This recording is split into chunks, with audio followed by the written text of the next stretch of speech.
The moment Celeste Monroe saw her husband's hand slide down Tiffany's bare back through their bedroom window, she didn't scream, didn't cry.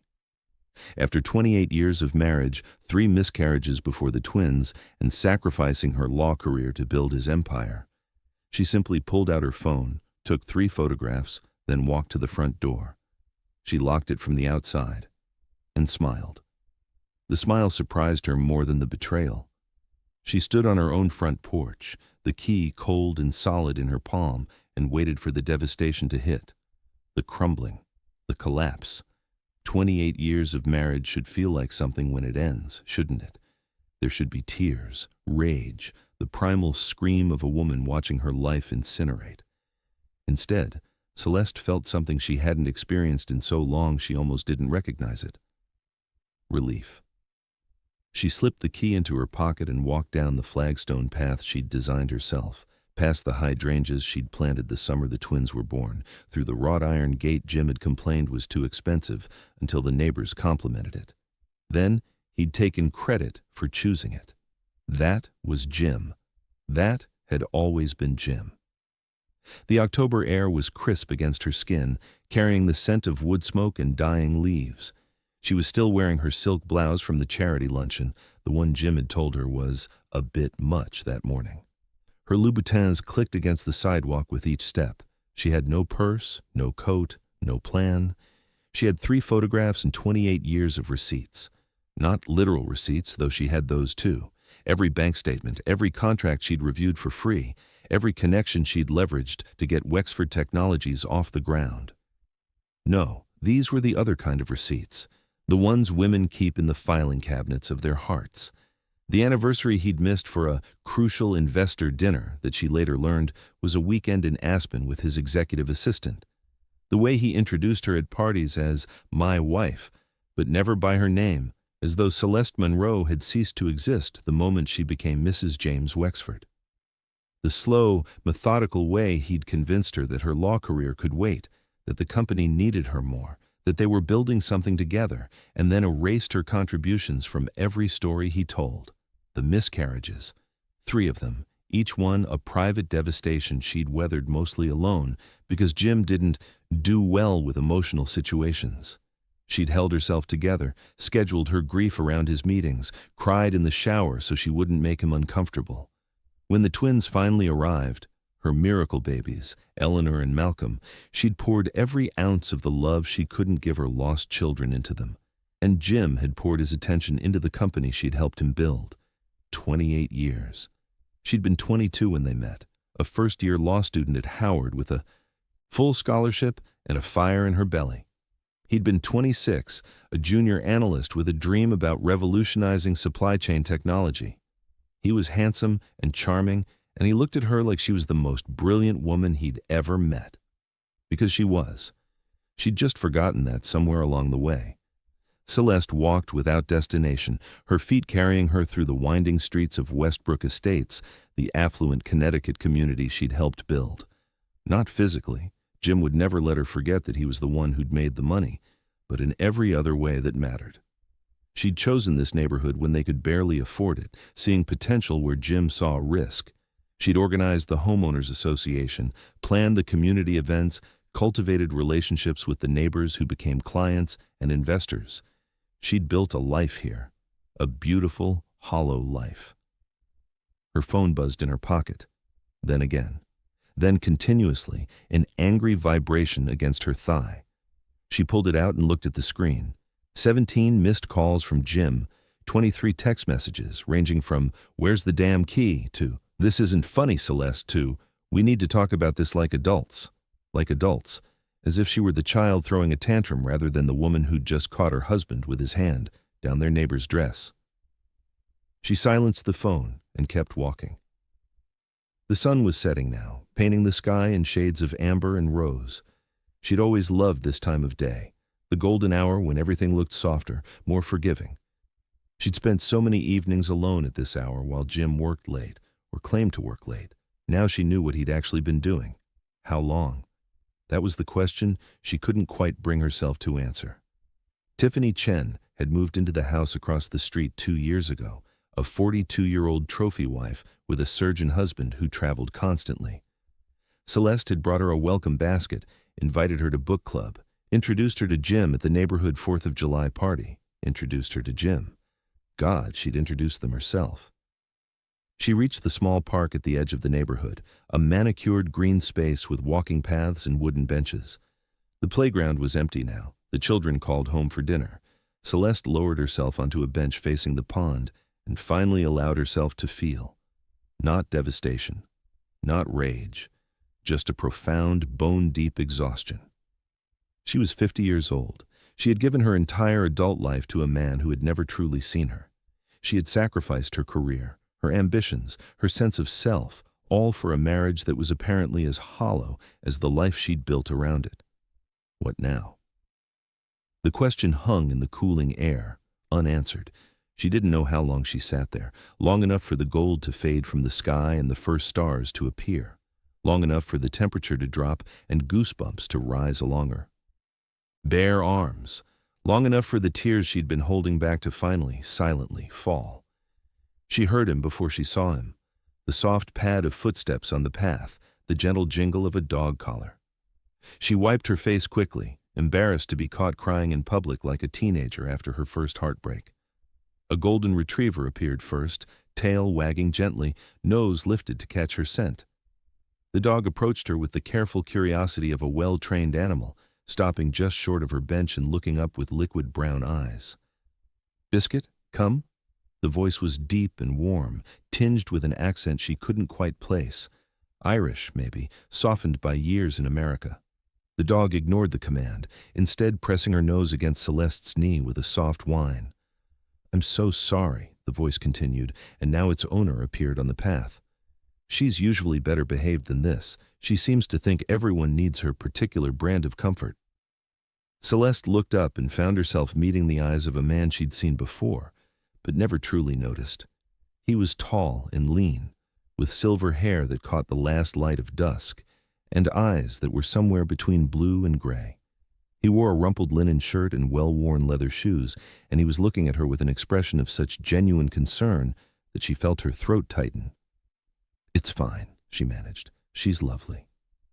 The man studied her for a moment, and she saw him take in her tear-stained face, her inappropriate attire for an evening walk, her complete lack of coat or purse. She waited for the awkward retreat, the polite excuse to continue on his way. Instead, he shrugged off his jacket and held it out to her. "You're shivering," he said simply. She was, she realized. She hadn't noticed until now. "I couldn't. Please." He laid the jacket gently over her shoulders when she didn't take it. It was warm from his body and smelled of cedar and something faintly sweet. "It's getting cold." He didn't leave, didn't hover awkwardly, simply lowered himself onto the far end of the bench, giving her space, and gazed out at the pond where the first stars were beginning to reflect on the still surface. Biscuit settled at Celeste's feet with a contented sigh, apparently having decided that this was exactly where she needed to be. They sat in silence for a long moment. Celeste found herself oddly comforted by his presence. This stranger who asked nothing of her, expected nothing, simply sat beside her in the gathering dark. "I have a thermos of tea," he said eventually, his voice quiet enough not to intrude. "Chamomile, still warm, if you'd like some." She should say no, should get up and find somewhere to go, figure out her next move, call her daughter. She should not be accepting tea from strange men in parks at dusk, but the thought of standing up, of leaving this small pocket of peace, was more than she could bear. "Thank you," she whispered. He produced the thermos from somewhere, a jacket pocket maybe, and poured the steaming liquid into the cup that served as its lid. Their fingers brushed as she took it from him, and something flickered through her. Warmth, connection, the simple human comfort of touch. She wrapped her hands around the cup and let the heat seep into her cold fingers. "I'm Theo," he said. "I live 3 doors down from you, the blue house with the terrible rose bushes." She almost smiled. "I've noticed the rose bushes. Tragic, aren't they? My wife planted them years ago and I haven't the heart to rip them out, but I certainly don't have her gift for keeping them alive." A shadow crossed his face, there and gone. "She passed 3 years ago. I'm sorry." Thank you. He said it simply, without the awkwardness that usually accompanied discussions of death. Her name was Margaret. She would have liked you, I think. She always said she could spot a kindred spirit. Celeste didn't know what to say to that, so she said nothing. She sipped her tea and let the silence stretch between them, comfortable rather than strained.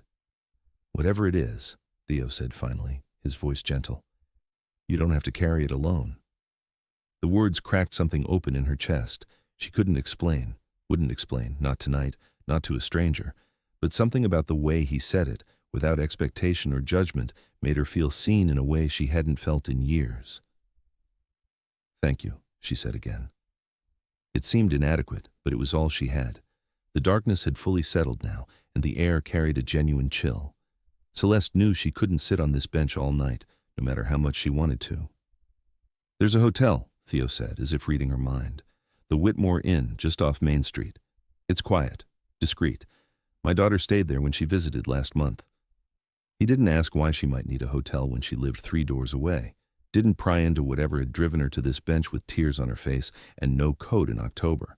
He simply offered information and let her decide what to do with it. Celeste found herself standing, Biscuit rising with her and pressing against her leg one last time. Can I walk you there? Theo asked. It's dark and the path through the park can be uneven. She should say no. She didn't know this man. Didn't know anything about him except that he had kind eyes and a dead wife and the worst rose bushes on the street. Yes, she said. Thank you. They walked in companionable silence, Biscuit trotting between them like a chaperone. The Whitmore Inn appeared after a 10-minute walk, a converted Victorian with warm light spilling from its windows. Theo stopped at the edge of the parking lot. Will you be all right? It was such a simple question, such a profound one. I don't know, Celeste admitted, but I think I might be. Eventually. He nodded as if this were a perfectly acceptable answer. If you need anything, and I mean anything, I'm 3 doors down. Terrible rose bushes. Can't miss it. She slipped off his jacket and handed it back to him. Their fingers brushed again, and again she felt that flicker of something. Warmth, recognition, a spark. Good night, Theo. Good night. He paused, realizing she'd never given her name. Celeste, she said. Celeste Monroe. Something shifted in his expression, surprise maybe, or concern. He knew the name Wexford, of course. Everyone in Westbrook Estates knew Jim Wexford, the brilliant entrepreneur, the generous philanthropist, the perfect husband. But he didn't comment, didn't pry. Simply inclined his head and said, Good night, Celeste. She watched him walk away, Biscuit at his heels, until the darkness swallowed them both. Then she turned and walked into the hotel to begin the rest of her life. The Whitmore Inn had a room available. Of course it did. It was a Tuesday in October, not exactly peak tourist season. Celeste paid for 3 nights with the credit card Jim didn't know she had, a small act of financial independence she'd maintained throughout their marriage. Her mother had taught her that. Always have money of your own, even if it's just a little. Always have an exit.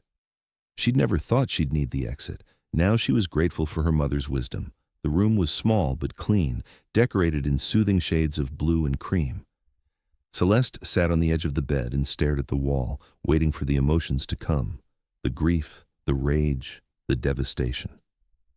Instead, she felt strangely numb, hollow, like she'd been slowly emptied out over 28 years and only now realized there was nothing left inside. Her phone buzzed again. She looked at the screen. 52 missed calls from Jim now, a voicemail, several texts that had progressed from annoyed to angry to what she recognized as his manipulation mode. Celeste, sweetheart, I don't know what you think you saw, but we need to talk about this. You're overreacting. Come home and we can work this out like we always do. Like we always do. How many times had she heard those words? How many times had she accepted his explanations, his apologies, his promises to do better? How many times had she smoothed over her own needs and desires because it was easier than fighting, because she had invested so much in this marriage that she couldn't bear to see it fail? No more. She turned off her phone and set it on the nightstand. Tomorrow she would deal with everything. Tonight she would sleep. But sleep didn't come. She lay in the unfamiliar bed, staring at the ceiling, and let the memories wash over her. Their wedding day, she'd been so young, so hopeful, so certain that she'd found her person. Jim had cried when he saw her walk down the aisle, and she'd thought, "This is a man who feels things deeply. This is a man who will cherish me." The first miscarriage when she was 24, the way he'd held her in the hospital and promised they'd try again, the way he'd gone back to work the next day because someone has to keep things running. The second miscarriage, the third, the years of trying, of hoping, of grief, and then finally, miraculously, the twins. Eleanor and Malcolm, born 6 minutes apart, the most perfect thing she'd ever seen. The slow fate of their marriage after that, the way Jim poured himself into the company while she poured herself into the children, the way they became roommates, then strangers, then whatever they were now, whatever they had been. She thought about the photographs on her phone, the undeniable proof of what she'd suspected for years but never allowed herself to confront. How long had Jim been unfaithful? Was Tiffany the first or merely the latest in a long line? Did it matter? She turned onto her side and closed her eyes. Tomorrow, she told herself. Tomorrow she would figure out what came next. Morning arrived with pale October sunlight and a clarity Celeste hadn't felt in years. She sat up in bed, still wearing yesterday's silk blouse, and took inventory. She had no clothes except what she was wearing, no toiletries, no laptop, no files, no anything except her phone, her credit card, and 3 photographs that would change everything. It was enough. It was more than enough. She showered using the hotel's complimentary products, finger-combed her hair, and put on yesterday's clothes. She looked at herself in the bathroom mirror, really looked, for the first time in longer than she could remember. Celeste Monroe, 50 years old, silver threaded through her dark hair, fine lines around her eyes, the weight of decades visible in her face. She'd let Jim convince her that aging was something to fight, to hide, to apologize for. She'd spent a fortune on creams and treatments, trying to hold on to a youth that had slipped away while she wasn't paying attention. But looking at herself now, she saw something else. Strength, survival. A woman who had weathered storms and emerged standing. She was still here, and she was done apologizing for existing. Her first call was to her daughter. "Mom?" Ellie's voice was thick with sleep. It was early still, barely 7. "What's wrong?" "I need you to come to the Whitmore Inn. Don't tell your father where you're going." A pause. "Mom, you're scaring me." "I know, baby, I'm sorry, but I need you to trust me. Can you do that?" "Of course." Ellie was awake now, alert. "I'll be there in an hour." Celeste's second call was more difficult. She scrolled through her contacts until she found a name she hadn't dialed in over a decade. Patricia Kane. Judge Patricia Kane now. One of the most respected family court judges in the state, but before that, she'd been Professor Kane, Celeste's mentor at Howard Law, the woman who'd told her she had the makings of a great attorney, the woman who'd been so disappointed when Celeste gave it all up. The phone rang 3 times before a crisp voice answered. "This is Patricia Kane." "Patricia, it's Celeste, Celeste Monroe." A pause. Celeste Monroe. Good Lord. "It's been... how long?" "Too long. I'm sorry for calling out of the blue, but I need your help." Another pause, shorter this time. "Tell me everything." An hour later, Celeste sat across from her daughter in the hotel's small breakfast room, 2 cups of untouched coffee between them. Ellie looked like her father. She had Jim's sharp features and quick smile, but she had Celeste's eyes, dark brown, observant, missing nothing. At 28, she was a marketing executive at a tech firm in Hartford, ambitious and capable and everything Celeste had once been. "I don't understand," Ellie said for the 3rd time. "You just left? Without saying anything?" "I took photographs first." Celeste slid her phone across the table. "Then I left." She watched her daughter's face as she looked at the screen, watched the confusion give way to shock, the shock to horror, the horror to something harder and colder. "Tiffany Chen." Ellie's voice was flat. "Dad and Tiffany Chen." "Yes." "How long?" "I don't know.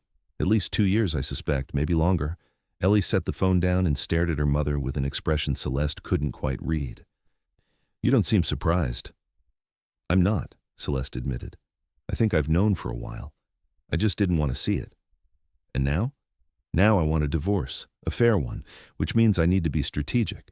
Your father has spent 28 years making sure his name is on everything and mine is on nothing. He's going to fight me. Let him fight.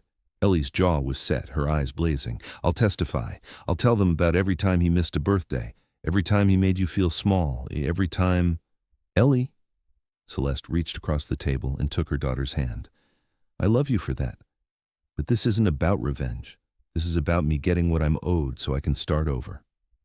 What about Malcolm? Celeste sighed. She'd been dreading this part. I haven't told him yet. You know how he is with your father.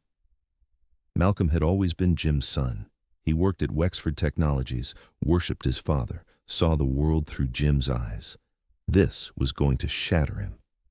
He needs to know, Ellie said firmly. He needs to see who Dad really is. He will, but I need to tell him in person, and I need to be prepared for the fallout. Celeste squeezed her daughter's hand. Can you bring him here tonight? Without telling him why? Ellie nodded slowly. I can try. That's all I ask. The rest of the day was a blur of phone calls and planning. Celeste spoke with Patricia Kane again, getting referrals for the best divorce attorneys in the state. She called her old colleague, a forensic accountant named David Chen, no relation to Tiffany, who specialized in uncovering hidden assets. She made lists, organized her thoughts, channeled the legal training she'd set aside decades ago. It was like waking up after a long sleep, like remembering who she was. At noon, her phone rang with a number she recognized. Jim. She'd been answered. Celeste. His voice was smooth, controlled, the same voice he used with difficult investors. Thank God. I've been worried sick about you. Have you? Of course I have. Sweetheart, I don't know what you think you saw yesterday, but I saw your hand on Tiffany Chen's bare back. I saw you kissing her in our bedroom. Our bedroom, Jim. The bed where I slept next to you for 28 years. A pause. She could almost hear him recalculating. Celeste, I can explain. No, you can't, and I don't want you to try. She kept her voice calm, steady, channeling every ounce of the attorney she'd once been. I've hired a divorce lawyer. You'll be hearing from her shortly. A divorce? Celeste, let's not be hasty. We've been married for almost 30 years. You can't just throw that away because of one mistake. One mistake? She laughed, and even to her own ears it sounded hollow. Is that what we're calling it? I love you. I've always loved you. Whatever happened with Tiffany, it was nothing. It meant nothing. You're my wife. I was your wife. I was also your lawyer, your business partner, your confidant, your support system, and your biggest cheerleader. And you repaid me by erasing me from our own story and sleeping with the woman across the street. Celeste took a breath. We're done, Jim. Accept it. I'll fight you on this. His voice had shifted, the smooth charm giving way to something harder. You won't get a dime. I built that company. We built that company. And I have the documentation to prove it. Every contract I reviewed, every connection I made, every late night I spent helping you perfect your pitch while you took all the credit. She smiled, though he couldn't see it. I was a lawyer, Jim. Did you forget? I kept records. Silence. She'd surprised him. Good. This isn't over, he said finally. You're right. It's just beginning. She hung up and set the phone down with a hand that trembled only slightly. It was beginning. Finally, after all these years, she was fighting for herself. What would you do if you discovered your spouse's betrayal after decades of sacrifice? Would you have the courage to walk away? Share your thoughts in the comments below, and don't forget to subscribe so you don't miss what happens when Celeste faces her children and the husband who never saw her coming. Chapter 2. Jim Wexford had not become a billionaire by accepting defeat. In the 48 hours since Celeste walked out, he'd cycled through every approach in his arsenal. Charm, reason, wounded innocence, subtle threats. None of it had worked. His wife, his quiet, compliant, predictable wife, had somehow transformed into a woman he didn't recognize. She had a lawyer. She had a forensic accountant. She had, apparently, 28 years of documentation he hadn't known existed. How had he missed this? How had he underestimated her so completely? He stood at the window of his home office, staring out at the neighborhood he'd dominated for 2 decades. His name was on buildings, endowments, the children's wing of the local hospital. He was Jim Wexford, and people respected him, feared him, some of them. Certainly nobody defied him, until now. His phone buzzed. A text from Tiffany.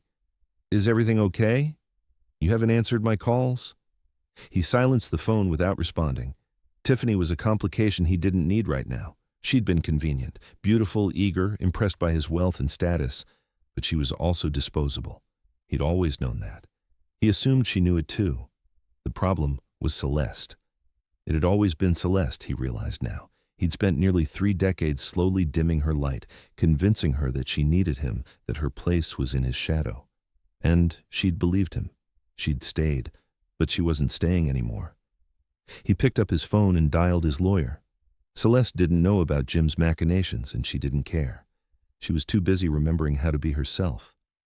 3 days after leaving, she'd settled into a rhythm at the Whitmore Inn. She rose early, ordered room service coffee, and spent her mornings working through the logistics of her new life. Her afternoons were for meetings, with her lawyer, with David Chen, the forensic accountant, with Patricia Kane over long lunches that felt like old times. Her evenings were the hardest. That was when the loneliness crept in, when 28 years of habit made her reach for a phone to call a husband who was no longer hers. She was sitting in the hotel lobby on her 4th evening, reading over financial documents, when her phone buzzed with an unfamiliar number. "Hello? Mrs. Wexford?" A woman's voice, familiar somehow. "It's Tiffany. Tiffany Chen." Celeste went very still. "I'm not sure we have anything to discuss. I just wanted you to know," Tiffany's voice was breathless, almost gleeful. "He's coming back to me. Whatever you think you're accomplishing with this divorce, it doesn't matter. He was never really yours." For a moment, Celeste couldn't speak. The audacity of it, the sheer, unmitigated gall. Then she laughed. "He was never really mine," she repeated. "Then why are you calling me, Tiffany? If you're so secure in your position, why do you need to convince me?" Silence on the other end. "Let me tell you something," Celeste continued, her voice calm and clear. "I don't want Jim. I haven't wanted him in years. What I want is what I'm owed after 28 years of building his life while he took credit for my work. So please, take him. Take his fragile ego and his wandering hands and his complete inability to see anyone but himself. He's all yours." She hung up before Tiffany could respond. Her hands were shaking, but she was smiling. God, that had felt good. The next morning, Celeste needed air. The hotel room was starting to feel like a cage, comfortable as it was. She got dressed. She'd finally retrieved some clothes from the house while Jim was at work, and walked to the coffee shop on Main Street. It was a charming place, all exposed brick and reclaimed wood, the kind of establishment that had sprung up in Westbrook Estates to serve the wealthy transplants who'd moved in over the past decade. Celeste ordered a cappuccino and settled into a corner table with her laptop. She was deep in a financial spreadsheet when a familiar voice interrupted her concentration. "Celeste!" She looked up to find Theo standing beside her table, a cup of coffee in one hand and a sketchbook in the other. He was wearing another rumpled linen shirt, this one a soft blue that matched his eyes, and his silver hair was slightly disheveled as if he'd been running his hands through it. "Theo!" She felt something warm bloom in her chest at the sight of him, relief maybe, or something more complicated. "I didn't expect to see you here. I come most mornings. The light is good and the coffee is better." He gestured to the sketchbook. "I'm supposed to be working on a design, but I'm mostly procrastinating. Architect's prerogative? Something like that." He hesitated. "Would you mind company? I don't want to intrude if you're working." She closed her laptop. "Please. I could use a break from staring at numbers." He settled into the chair across from her, and for a moment neither of them spoke. The silence was comfortable, like it had been on the park bench, like they'd known each other far longer than a single evening. "How are you?" he asked finally. "Really?" Celeste considered the question. "Better than I expected. Worse than I'd like. I'm filing for divorce." If he was surprised, he didn't show it. "That takes courage. Or desperation. I'm still not sure which." Courage, he said firmly. Definitely courage. He took a sip of his coffee. 28 years, you said? 28 years of marriage. 30 years together total. We met when I was in law school. You were a lawyer. Almost. I finished my degree, passed the bar, started at a firm in D.C. I was on track to make partner by 30. She heard the wistfulness in her own voice. And then I met Jim. He had this dream, this vision for a technology company that would revolutionize supply chain management. He was so passionate about it, so certain, and he needed help, legal help, strategic help. So I took a leave of absence to help him get started. Just for a year, we said, just until the company was on its feet. And the year became 28? Something like that. Celeste wrapped her hands around her coffee cup. I kept telling myself I'd go back eventually. That once the company was stable, once the kids were older, once things settled down, but there was always another reason to wait. And Jim was so good at making me feel like what I was doing mattered, like I was essential. You were essential. I was invisible. The words came out sharper than she intended. I'm sorry. I don't mean to. Don't apologize. Theo's voice was gentle. You're allowed to be angry. She met his eyes and found nothing but understanding there. No judgment, no pity, just a quiet recognition of her pain. What do you do now? She asked, needing to change the subject. Besides procrastinating on designs. I'm an architect, have been for 40 years. He smiled slightly. I used to design office buildings, shopping centers, all the soulless structures that make money. But after Margaret died, I reevaluated. Now I mostly work on affordable housing, community projects, buildings that serve people who need serving. That's admirable. It's selfish, honestly. It makes me feel like I'm doing something that matters. He flipped open his sketchbook and turned it toward her. This is my current project. Senior housing, about 30 units. We break ground next month. Celeste looked at the drawings. Graceful lines, large windows, shared gardens.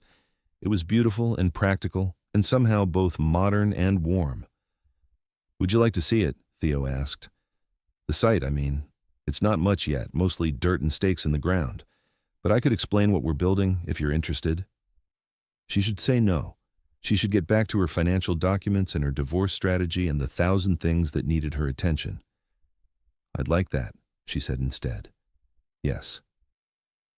They walked together through the October morning. The sun warm despite the cool breeze. Theo led her through the historic part of town, past antique shops and law offices and a bookstore that had been there since before Celeste moved to Westbrook Estates. The building site was on the edge of downtown, a large lot that had once held a factory and now held only potential. Theo walked her through the stakes and markers, explaining his vision with a passion that reminded her of Jim in his early days, but different somehow. Humbler. More focused on the work itself than on recognition for doing it. Here's where the community garden will go, he said, gesturing toward a corner of the lot.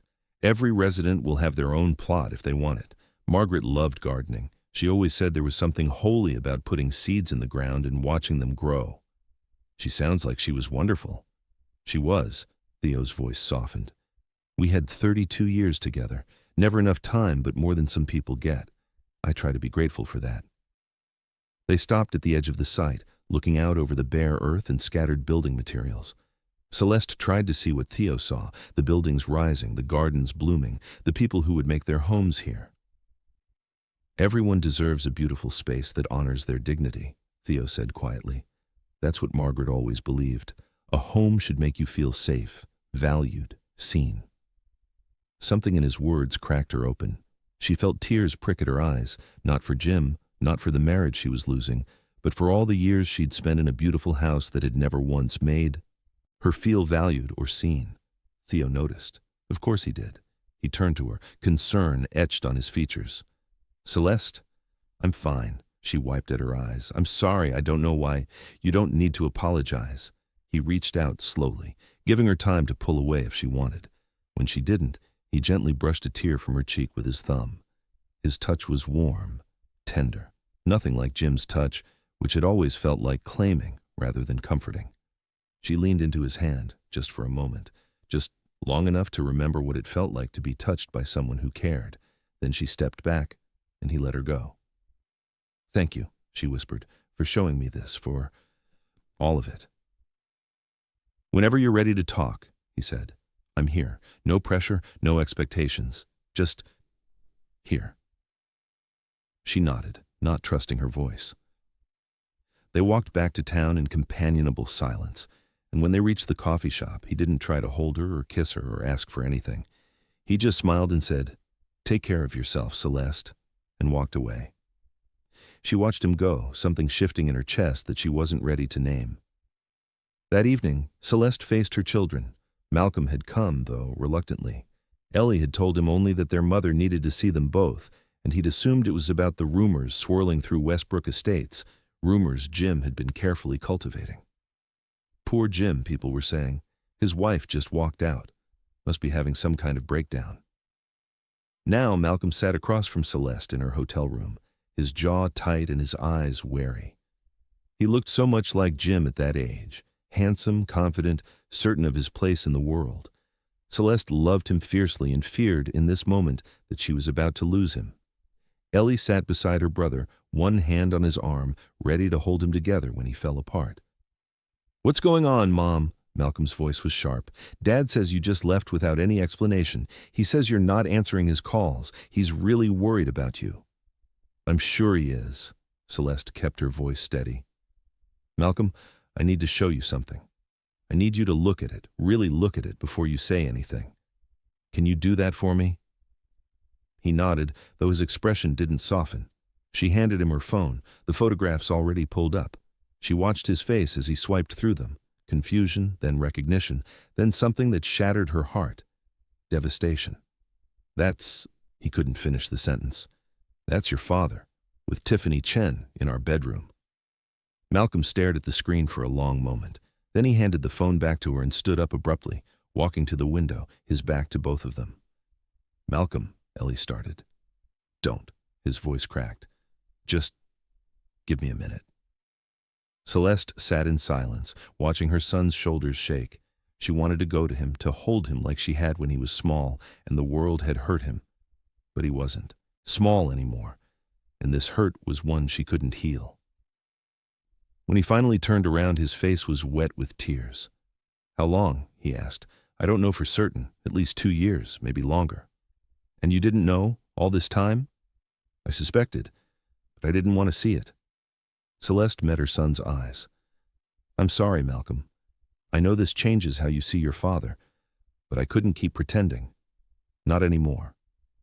He was silent for a long moment. Then, slowly, he crossed the room and sat down beside her. He didn't speak. He just took her hand and held it, like he had when he was a little boy afraid of thunderstorms. "I'm sorry, Mom," he whispered. "I'm so sorry." Celeste pulled him into her arms and held him while he cried. Ellie moved closer, wrapping her arms around them both, and for a long moment the three of them stayed that way. A family, broken and rebuilding, held together by love. Later, after the twins had gone, Celeste sat alone in the quiet of her hotel room and let herself feel the magnitude of what had happened. Her children knew. They believed her. They stood with her. She wasn't alone anymore. She pulled out her phone and looked at the photographs one more time, not the ones of Jim and Tiffany, but older photos from her camera roll. Her and Jim on their wedding day, young and hopeful. The twins as babies, tiny and perfect. Family vacations, birthday parties, holiday gatherings. 28 years of memories. She swiped through them slowly, saying goodbye to the life she'd thought she was living. The life that had been, in so many ways, a beautiful lie. Then she set down the phone and looked at herself in the mirror. "I thought love meant disappearing," she'd told Ellie. "I was wrong. She was wrong. And now, finally, she was ready to be right. Celeste is beginning to rediscover herself, but the hardest battles are still ahead. Jim isn't going to let her go easily, and there's still the matter of a certain architect with kind eyes and terrible rose bushes. Subscribe now and turn on notifications so you don't miss the moment everything changes." Chapter 3. 6 weeks into her new life, Celeste Monroe sat in her lawyer's office and reviewed the findings with growing fury. He's been hiding money for years, said Diana Okonkwo, the fierce family law attorney Patricia Kane had recommended. Diana was 62, formidable, and had a reputation for extracting every dime her clients were owed. Shell companies, offshore accounts, real estate in his brother's name. The forensic accountant estimates there's at least $40 million he didn't disclose. $40 million, almost a third of what she'd estimated their total worth to be. Can we prove it? We can and we will. Diana slid a thick folder across the desk. David Chen has been thorough. We have transaction records, incorporation documents, even emails between Jim and his financial advisor discussing how to protect assets from future liabilities. That's lawyer speak for hiding money from a spouse. Celeste opened the folder and began to read.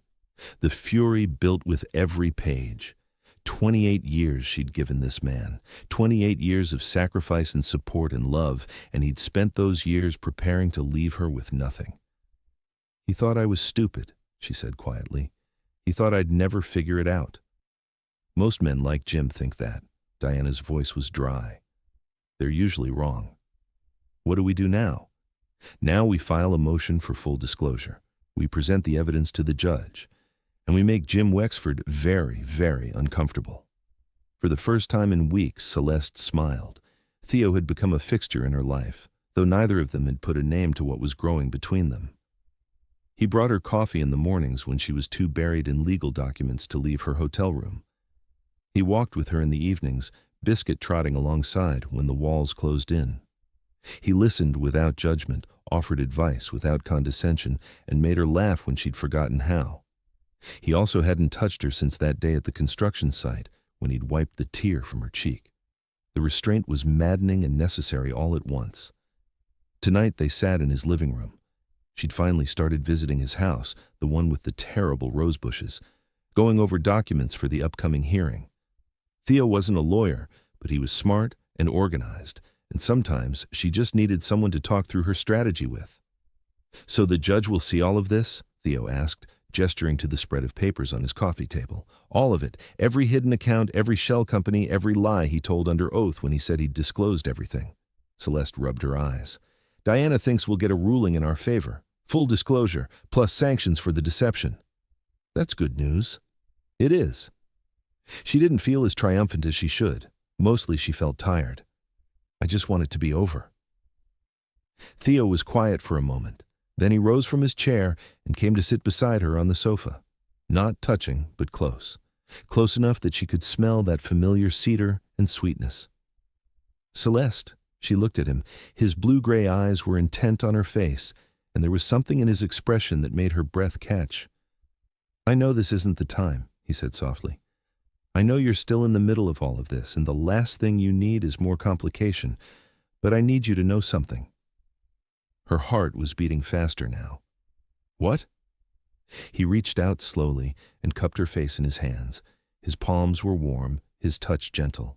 Her eyes fluttered closed. I've wanted to do this, he murmured, since the moment I saw you in that park. Their foreheads touched.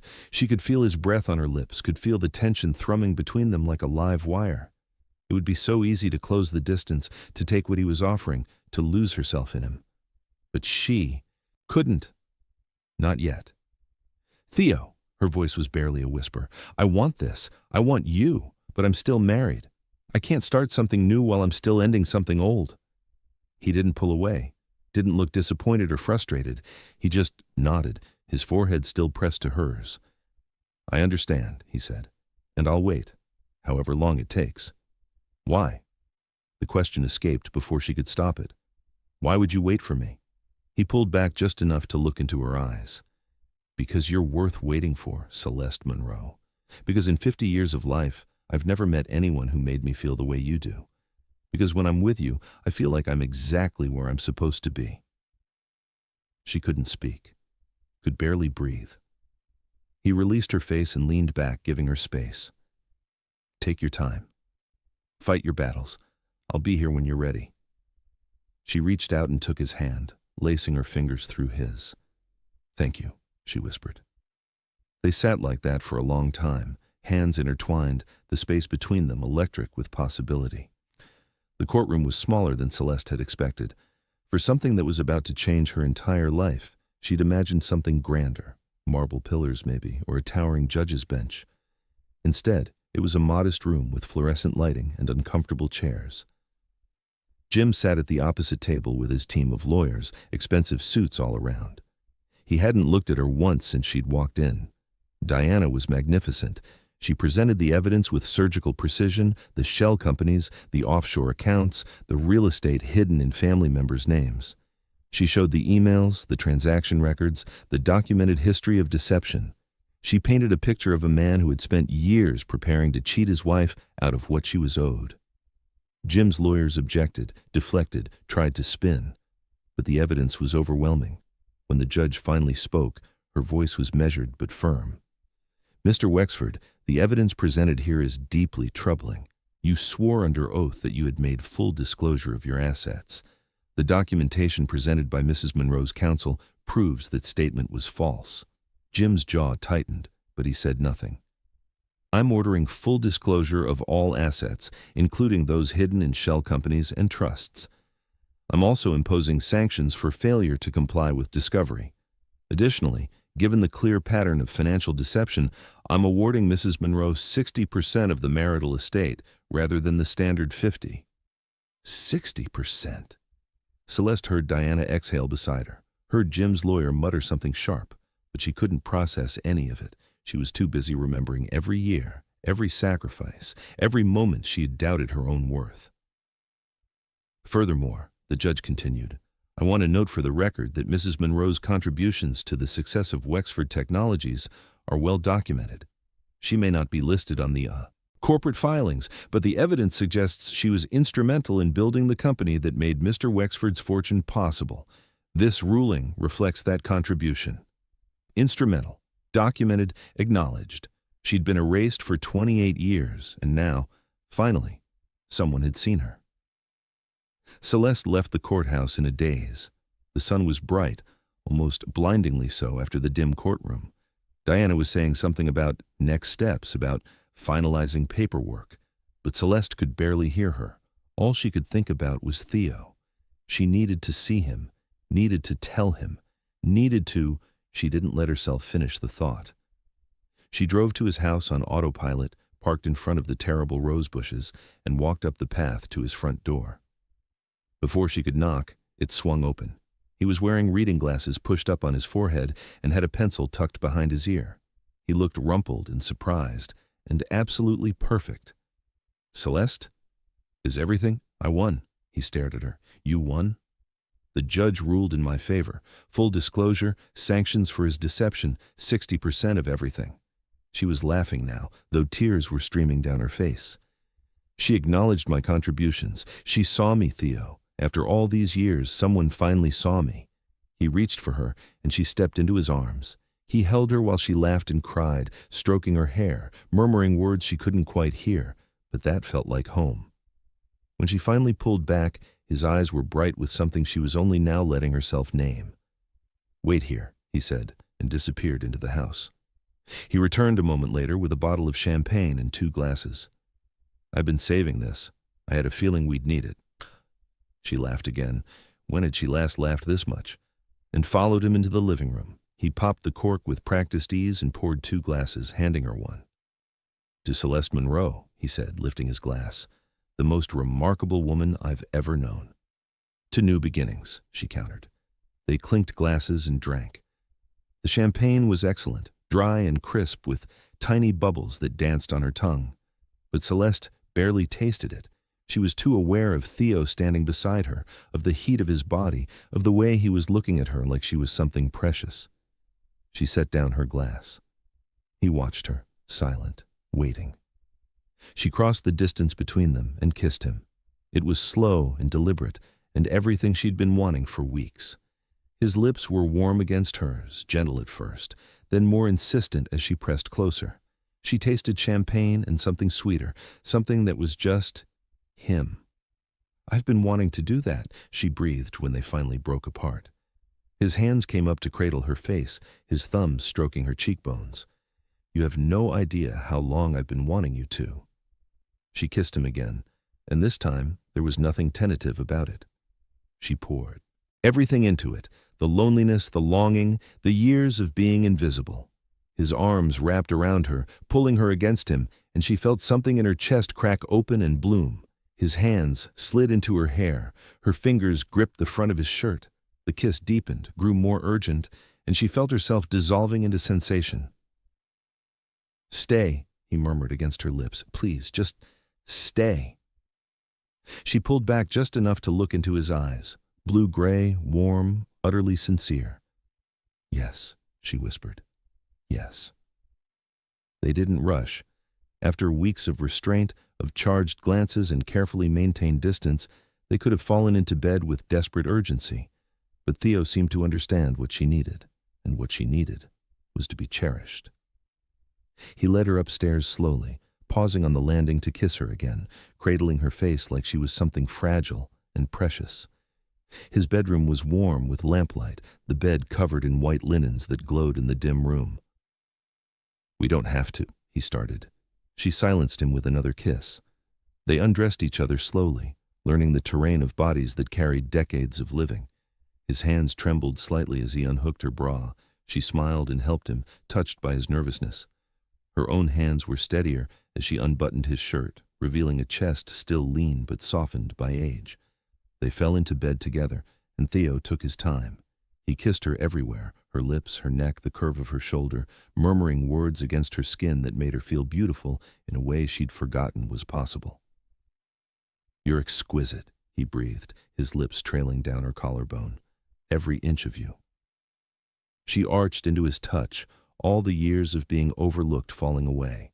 Here, in this moment, she was seen. She was wanted. She was herself. When they finally came together, it was with a tenderness that brought tears to her eyes. He moved slowly, reverently, watching her face like he was memorizing every expression. She wrapped herself around him and let go of everything. The pain, the betrayal, the years of quiet desperation. Afterward, they lay tangled together, her head on his chest, listening to his heartbeat slow. "I never knew it could be like that," she admitted quietly. His arm tightened around her. "Neither did I. Not even with Margaret, and I loved her with everything I had. But this... you..." He trailed off, and she understood. Some things were too big for words. She fell asleep in his arms, and for the first time in longer than she could remember, she felt at peace. Morning came softly, sunlight filtering through white curtains to paint patterns on the bed. Celeste woke slowly, taking a moment to remember where she was. Theo's bedroom, Theo's bed. Theo himself still sleeping beside her, his face relaxed and peaceful in the early light. She watched him for a moment, this man who had appeared in her life at her lowest point, and somehow, without demanding anything, had shown her what it meant to be truly seen. His eyes opened, and a slow smile spread across his face. "Good morning," he said, his voice rough with sleep. "Good morning." He reached out and traced a finger along her shoulder, following the sunlight across her skin. "I was afraid I'd dreamed you." "I'm real." She caught his hand and kissed his palm. "I'm here." "Yes." He pulled her closer, wrapping her in warmth. "You are." They lay together in comfortable silence, the morning stretching before them like a promise. "What happens now?" he asked eventually. "The divorce should be finalized within a few weeks. My lawyer says there's no reason for it to drag on now that the assets are sorted." "And then?" Celeste smiled. "I've been thinking about that. I'm going to take the bar exam again. It's been 28 years, but I kept up with the reading, kept my mind sharp. Diana says she'll hire me as a consultant while I study, help me get back into practice." "You're going to be a lawyer again." "I'm going to be myself again. Finally." Theo kissed her forehead. "You've always been yourself, Celeste. The world just wasn't seeing you clearly." She felt tears prick at her eyes, happy tears for once, and blinked them back. "What about us? What about us? I'm 50 years old. I'm about to be divorced. I'm starting my entire life over from scratch. Are you sure you want to be part of that?" He propped himself up on one elbow and looked at her with an expression so tender it made her chest ache. "Celeste Monroe," he said slowly, deliberately, "I'm 61 years old. I've been married, widowed, and spent 3 years convinced I'd never feel this way about anyone again. And then I saw you sitting on that park bench, and everything changed. Theo, I'm not asking for promises. I'm not asking for forever. I'm just asking for right now, and whatever comes next, and the chance to be there for all of it. He kissed her softly. This is just the beginning. She pulled him down for another kiss, longer this time, deeper. Yes, she whispered against his lips. It is. 6 months later. The nameplate on the door read, Celeste Monroe, Esquenius.